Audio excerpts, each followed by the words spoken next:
इस्लामी दुनिया में एक रूल है, एक कानून है। अगर कोई किसी का कत्ल कर देता है तो उस कत्ल का किसास लेने का हुक्म है। यानी जब भी इस कत्ल का बदला लिया जाएगा तो उससे कत्ल होना होगा। अगर आप किसी का कत्ल कर देते हैं तो आपका भी कत्ल किया जाएगा, कानून के जरिए ही कत्ल किया जाएगा, लेकिन कत्ल तो होना पड़ेगा। इसे ही कहते हैं किसास। और किसास लेने का सिलसिला इस वक्त ईरान ने शुरू कर दिया है। अब तक ईरान ने अमेरिका के मिलिट्री ठिकानों को निशाना बनाया था, अब तक ईरान ने अमेरिका के फौजियों को निशाना बनाया था, लेकिन जब अमेरिका ने ईरान पर हमले शुरू किए और ईरान के आम शहरियों को निशाना बनाना शुरू कर दिया, उसके बाद ही ईरान ने यह धमकी दे दी थी कि बस बहुत हो गया, अब हमले का सिलसिला बहुत हो गया, क्योंकि अब मामला मिलिट्री से बहुत दूर निकल चुका है। अमेरिका ईरान के आम शहरियों को निशाना बना रहा है, ईरान के अस्पतालों को, स्कूलों को निशाना बना रहा है, और अब तो उसने तमाम हदें पार कर दी हैं।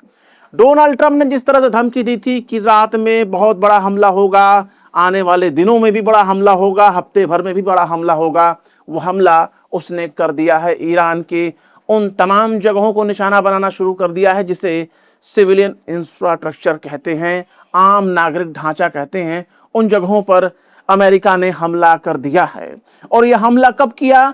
आज है जुमा, और आज रात में ही उसने हमला किया है, आधी रात को ही उसने हमला कर दिया। और जब उसने हमला किया तो जिन जिन जगहों पर हमला किया है उसकी फहरिस्त काफी लंबी है।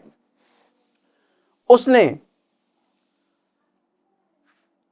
ईरान के दक्षिण में मौजूद पुलों पर हमला किया, एक रेलवे स्टेशन पर हमला किया, रिहायशी इलाके पर हमला किया, सिविलियन बुनियादी ढांचे पर हमला किया। हरमोजगान सूबे में खमेर काउंटी में 3 पुलों को उसने निशाना बना, और ये पुल इतना स्ट्रेटेजिक लोकेशन के हिसाब से इंपॉर्टेंट थे कि इनका अंदाजा आप लगा सकते हैं कि ये पुल जो हरमोजगान सूबे में खमेरी काउंटी के पास जो 3 पुल उड़ाए गए हैं, इसमें से एक पुल का ताल्लुक था फारस सूबा को जोड़ने वाला बंदर अब्बास जो शहर है उससे जोड़ने वाला ये पुल था। इसको भी अमेरिका ने नुकसान पहुंचा दिया है। इसके साथ ही जो इस पुल पर उसने हमला किया है, तो इस पुल पर हमले में 3 आम शहरी मारे गए हैं और 9 दीगर जो हैं वो जख्मी हो गए। याद रखिए, ये कोई फौजी नहीं है, ये आम शहरी हैं, और इन आम शहरियों को निशाना बनाने का काम अमेरिका ने किया है। अमेरिका ने जिन पर हमला किया है ये कोई फौजी नहीं है, कोई IRGC के सोल्जर नहीं है, ईरानियन आर्मी के सोल्जर्स नहीं हैं, बसीज नहीं है इस पर इन्होंने हमला कर दिया, बल्कि ये वो लोग हैं जिनको आम नागरिक कहा जाता है। अमेरिका की बदमाशियां इस हद तक बढ़ चुकी हैं कि उसने आम शहरियों को निशाना बनाना शुरू कर दिया है। और इतना बड़ा वॉर क्राइम अंजाम देने के बाद भी ना यूरोप कोई सांस डकार ले रहा है, ना नाटो सांस डकार ले रहा है, ना आलमी तंजीमें इस पर कुछ बोलने के लिए तैयार हैं, जो अपने आप को इंसानी हुकूक का बड़ा बड़ा अलमबरदार कहती हैं, इंसानी हुकूक के बहुत बड़े पासदारान कहती हैं। उन्होंने भी खामोशी अख्तियार किया हुआ है। इससे पहले जुमेरात को ही एक कैंसर हॉस्पिटल पर ईरान के उसने हमला कर दिया था, यानी ईरान के कैंसर हॉस्पिटल पर अमेरिका ने हमला कर दिया। पर बात सिर्फ यहीं तक नहीं है, और भी कहां कहां उसने हमला किया है। जुमे की आधी रात में ही उसने कहां कहां हमला किया, इस पर भी गौर करें। बंदर अब्बास जो शहर है, ये बंदर अब्बास क्या है? ये एक बंदरगाही शहर है, यानी बंदरगाह के पास वाला जो शहर है उसी का नाम है बंदर अब्बास। तो बंदर अब्बास जो शहर पर उसने हमला किया है, वहां उसने रिहायशी इलाकों को टारगेट किया है, जो आम नागरिक जहां रहते हैं, रिहायशी जगहों को उसने टारगेट किया है। इसमें 1 शख्स की मौत हो गई है और 8 जख्मी हो गए हैं। अभी तक तो जो ये आंकड़ा है वो हम आपको बता रहे हैं, और जब तक आप ये खबर पाएंगे हो सकता है इन आंकड़ों में कुछ इजाफा भी हो जाए। और देखिए, रेलवे स्टेशन पर उसने हमला बोला है। रेलवे स्टेशन कोई फौज का नहीं है, रेलवे स्टेशन IRGC का नहीं है। 2 देशों के बीच जब जंग होती है, एक मिलिट्री दूसरे मिलिट्री पर हमला करती है, तो उसका निशाना सिविलियंस नहीं होने चाहिए, ना सिविलियन होते हैं। लेकिन अमेरिका किनको निशाना बना रहा है? जब ईरान की फौज से वो सीधा सीधा मुकाबला नहीं कर पा रहा, जब उसने उम्मीद नहीं की थी ईरान इतना जबरदस्त पलटवार करेगा कि कतर से लेके, बहरीन से लेके, जॉर्डन से लेके ओमान, यहाँ तक कि कुवैत जैसे इलाके बिल्कुल धुआं धुआं हो जाएंगे, अमेरिका के फौजी अड्डे तबाह हो जाएंगे, उन जगहों से ऐसी उम्मीद उसने नहीं की थी। और जब उसने भयानक उम्मीद देखी कि भाई यहाँ तो हमारा बेड़ा गर्क हो जाएगा, तब उसने ईरान के आम शहरियों पर निशाना बनाना शुरू कर दिया, ईरान के आम लोगों को मारना शुरू कर दिया, उन पर हमला शुरू कर दिया। तो जो इसने बंदर अब्बास शहर पर हमला किया उसमें 1 लोगों की मौत हो गई, 8 जख्मी है। यहां तक कि बंदर अब्बास जो शहर है वहां रेलवे स्टेशन मौजूद है, उस रेलवे स्टेशन पर उसने हमला किया जिसमें 2 लोग जख्मी हुए हैं। तो ये अमेरिका की कारस्तानी है। और अब ईरान के जवाबी हमले का इंतजार हो रहा है, क्योंकि ईरान ने पहले ही धमकी दे रखी थी, जुमेरात को ही धमकी दे रखी थी कि अगर डोनाल्ड ट्रंप ने हमारे नागरिक ढांचों पर हमला किया, हमारे बुनियादी ढांचों पर हमला किया, तो अब हम ठीक वही काम उसके यार दोस्तों के साथ करेंगे। अब याद रखिए अमेरिका के यार दोस्त कौन है।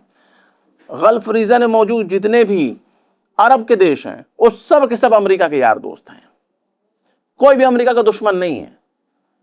वो सद्दाम हुसैन का दौर अलग था जब इराक दुश्मन हुआ करता था, इराक तबाह बर्बाद हो गया। आज जिनके हाथ में इराक है वो अमेरिका की कठपुतली है।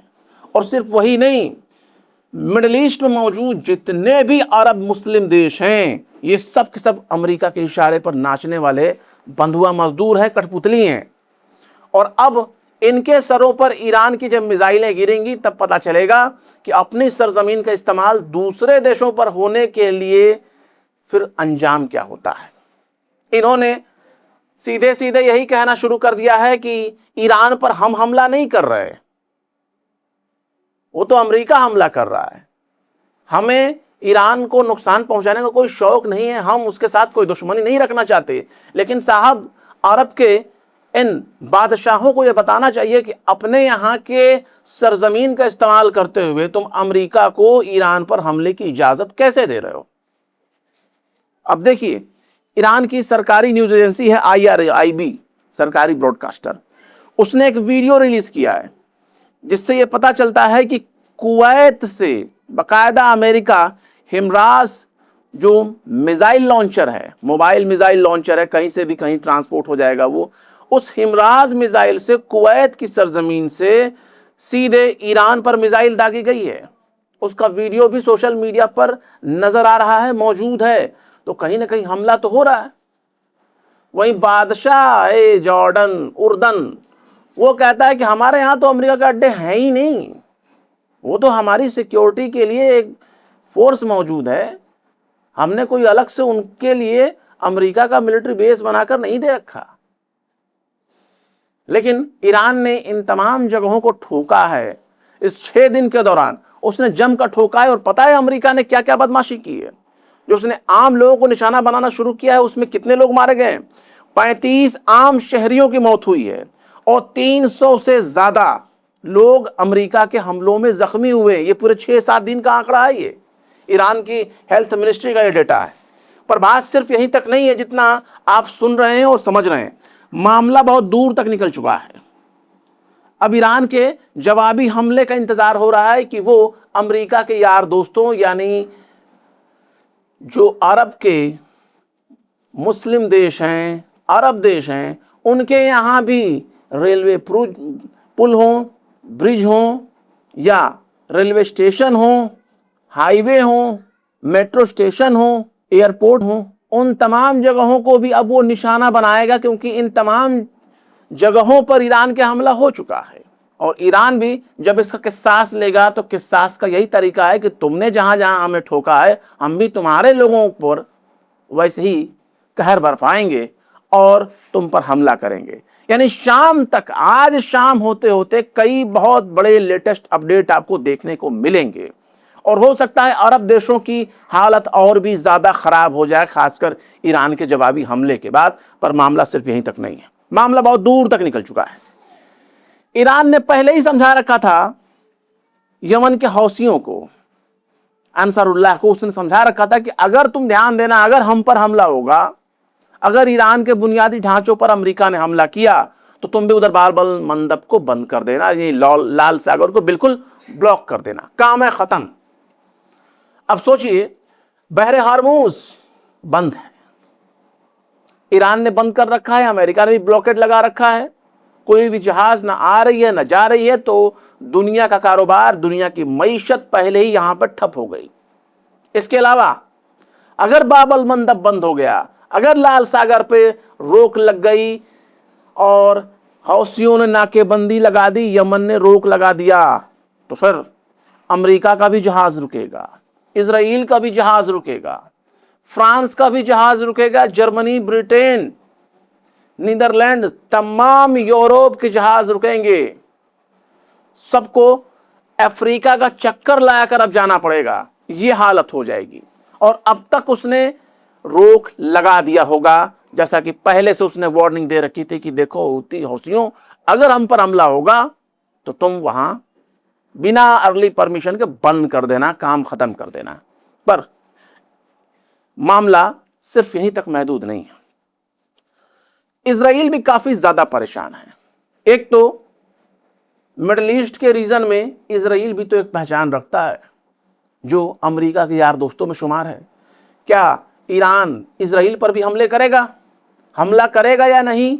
अगर हमला करेगा तो उसकी शिद्दत कैसी होगी, उसका अंजाम कैसा होगा, इसका अंदाजा इजराइल को बहुत पहले से है। इजराइल के बेन गुरियन एयरपोर्ट पर अमेरिका के मिलिट्री एयरक्राफ्ट मौजूद हैं, अमेरिका के एयर रिफ्यूलिंग एयरक्राफ्ट मौजूद हैं, जो हवा में ही जो है लड़ाकू जहाजों में तेल भरते हैं। तो ऐसे जहाज ढेर सारे खड़े हैं, 20-25 से ज्यादा खड़े हैं। लेकिन इसके वजह से इजराइल को काफी दिक्कत है।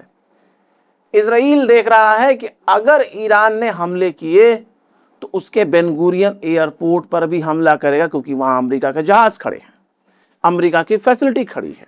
और सिर्फ वही नहीं, जहां जहां अमेरिका की फैसिलिटी है वहां वहां वो हमला करेगा। इस बार इजराइल ने ये चालाकी शुरू कर दी कि उसने अमेरिका को ना कहना सीख लिया।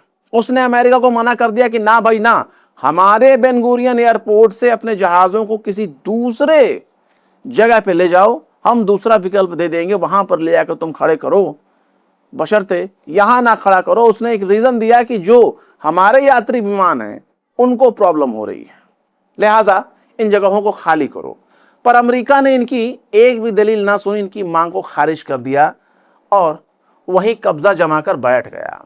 अब अगर कोई जवाबी कार्रवाई होगी तो इजराइल को भी झेलना होगा। पर और भी मामले देखिए कि हो क्या रहा है। सऊदी अरब, मक्का मदीने का पासदार, इस्लाम का बहुत बड़ा अलंबरदार जो अपने आप को कहते हैं, उन्होंने दुश्मनों के साथ कैसे कैसे रिश्ते बना रखे हैं, इसका अंदाजा आप इसी से लगा लीजिए कि लेबनान का मीडिया आउटलेट से अल मायदीन, अक्सर हम उसके हवाले से खबरें आपको बताते रहते हैं, तो अल मायदीन ने अपने रिसोर्सेस के हवाले से दावा किया है कि अभी हाल ही में यमन के सना एयरपोर्ट पर सऊदी अरब की तरफ से बमबारी की गई थी, और बमबारी के बाद जब यमन की तरफ से जवाबी हमला किया गया तो उस जवाबी हमले को रोकने के लिए सऊदी अरब की मदद के लिए पता है कौन था? अमेरिका नहीं था, जबकि अमेरिका उसका डिफेंस पार्टनर है। अमेरिका नहीं था, बल्कि वहां था इसराइल। इसराइल ने बकायदा यमन के हमले को, हौसियों के जवाबी हमले को रोकने में सऊदी अरब की मदद की, और ये एक बहुत बड़ी खबर है। इसको नजरअंदाज करना बिल्कुल आसान नहीं है। ये बिल्कुल शैतानी हरकतें हैं। जिस तरह से सऊदी अरब अपनी शक्ल सूरत दिखा रहा है, जिस तरह से सऊदी अरब अपनी सरगर्मियों को दिखा रहा है, उसे देखकर तो यही लगता है कि अब सऊदी अरब इजराइल की गोद में जा बैठा है और इजराइल जैसा जैसा कह रहा है वैसा वैसा वो कर रहा है। हमने अपने पिछले एपिसोड में आपको यही बताया था कि इसराइल ने, उसके वजीर दिफा ने बकायदा यमन के हौसियों को धमकी दे रखी थी कि हम यमन के हौसियों से जवाब लेंगे, हिसाब किताब लेंगे, उनसे अभी जवाब लेना बाकी है, उनका खाता खुला हुआ है, उनसे हिसाब किताब हम लेंगे, हौसियों को सबक सिखाएंगे। पर यहां तो उल्टा होने लगा। इसराइल यमन पर हमला करता उससे पहले खुद सऊदी अरब ने हमले शुरू कर दिए, जबकि 2022-23 से ही अमन मुज़ाकरात दोनों देशों के बीच में चल रहा था, यमन के हौसी हुकूमत में और सऊदी अरब में। लेकिन सऊदी अरब को चैन करार नहीं आ रहा। उसने शायद समझा दिया कि इजराइल बाबू तुम जहां हो वहीं रहो, तुम्हारा एक जुड़वा भाई हम हैं ना, हम निपट लेंगे यमन से, तुमको यहां आने की जरूरत नहीं पड़ेगी। शायद उसी के बाद ये हमले शुरू हो गए। पर खैर, बात सिर्फ यहीं तक नहीं है। अमेरिका ने जो ईरान के बुनियादी ढांचों पर हमला किया है, ईरान के सिविलियन लोगों पर हमले किए हैं, सिविलियन इलाकों पर हमले किए हैं, उसमें केशम जजीरा भी शामिल है। और केशम जजीरे पर एक पावर सब स्टेशन पर उसने हमला किया। इसके बाद केशम जजीरे पर बिजली गुल हो गई। ये अमेरिका के हमले हैं। अमेरिका ने बाकायदा हवाई अड्डे पर भी हमला किया है, और उस हवाई अड्डे पर जो हमला किया उसमें एक सिविलियन जहाज का भी आप निशान देख सकते हैं, तस्वीर देख सकते हैं, बाकायदा मौजूद है। पर बात सिर्फ यहीं तक नहीं है। हवाई अड्डे पर हमला करने के साथ साथ उसने जो वहां के इलेक्ट्रिक फैसिलिटीज है, पावर सप्लाई है, उस पर भी हमला किया। तेल भरने वाले जो टैंक खड़े थे उन पर भी हमला किया। ये बहुत बड़े विश्वगुरु हैं, दुनिया के जाने माने सुपर पावर हैं, और उनकी सुपर पावरी का जोर ये है कि अपनी ताकत दिखाने के लिए आम शहरियों पर ये हमला करते हैं। मिडिल ईस्ट में इनका पूरा इतिहास रहा है। ये आम शहरियों पर ही हमला करते हैं और कहते हैं कि भाई हम तो सुपर पावर हैं, सुपरमैन है, विश्वगुरु है दुनिया के। और विश्वगुरु की शक्ल कैसी होती है, विश्वगुरु की हरकतें कैसी होती हैं, और विश्वगुरु की पहचान क्या होती है, वो देख लीजिए। ये सुपर पावर कंट्री है, महाशक्ति हैं ये। और महाशक्ति की हरकतें कितनी बदतरीन है, कितना बदतर इनकी हरकतें हैं, आप देख सकते हैं। फिलहाल क्या कहेंगे इस खबर के बारे में, अपनी राय कमेंट करके जरूर बताएं। एपिसोड अगर पसंद आए तो लाइक करें, शेयर करें। विवेक, निष्पक्ष, स्वतंत्र पत्रकारिता को सपोर्ट करने के लिए हमारे चैनल टाइम्स मेल को जरूर से जरूर सब्सक्राइब करें, और हाँ, बेल आइकन का घंटी वाला बटन जरूर दबा दें ताकि आपको हमारे चैनल पर आने वाले नए वीडियो की नोटिफिकेशन फौरन ही मिल जाए। फिर मिलते हैं किसी और वीडियो में एक नई खबर के साथ। शम्स तबरेज को दीजिए इजाजत। जय हिंद। अगर अभी तक आपने हमारे चैनल टाइम्स मेल को सब्सक्राइब नहीं किया है तो जल्दी से सब्सक्राइब कर दें और बेल आइकन भी प्रेस कर दें।